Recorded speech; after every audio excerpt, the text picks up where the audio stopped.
you get Life Leech.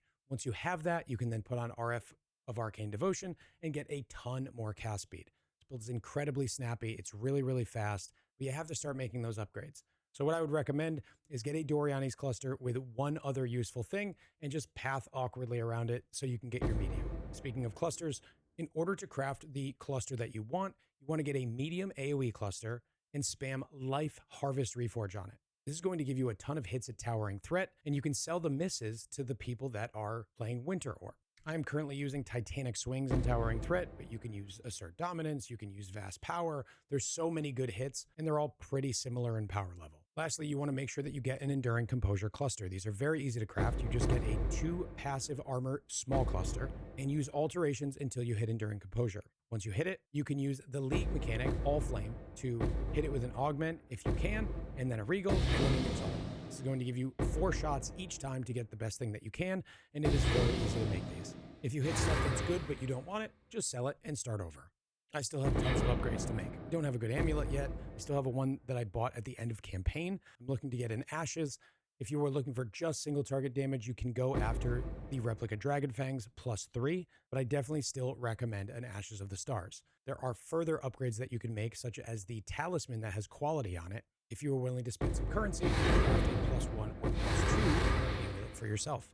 Another adjustment I've made to the build is getting a Frostbite on Hit Ring. This allowed me to drop the Frostbite gem, and I'm using the extra gem space to just get a little bit more power on my Frostblink so that my Frostblink does a better job of clearing the screen. A lot of times I'll blink into a pack and it'll blow up 2 screens away. So basically what you want to do is you want to take a Moonstone ring that has the Delve mod for Frostbite on Hit. These rings exist on the trade website, and then you can try to fracture the one you want. At the current prices, it's not worth using the League mechanic because the sulfur costs are simply too high, but that could change. So you get Frostbite fractured, and then you're going to use Essences of Zeal for cast speed until you hit an attribute. Then you can use, once you hit any attribute at all at tier 1, you can use the Gentile new currency to roll that attribute into dexterity. It might take you 2 tries, but they're very cheap the last time I checked. At that point, you can reforge life to try to hit a prefix, or you can do what I did and get super lucky and just Exalt Slam using the All Flame mechanic and hit tier 2 life. I know, streamer client. Not everything I've done here is optimal. I'm using an armor and ES helmet that I got in the campaign still, and I'm level 95, but I've got some currency, and tomorrow I'm going to be doing even more upgrades over on stream, twitch.tv/AER0__. So make sure to stop by and check me out.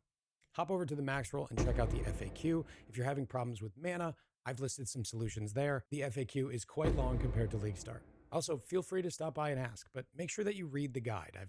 I've found that the #1 problem that people are having with the build is that they simply aren't reading the guide. And those who have asked me questions that are not in the guide, well, I've added them. So I'm going to wrap it up there. I'm going to keep this one short, but please stop by the stream and ask questions if you have them.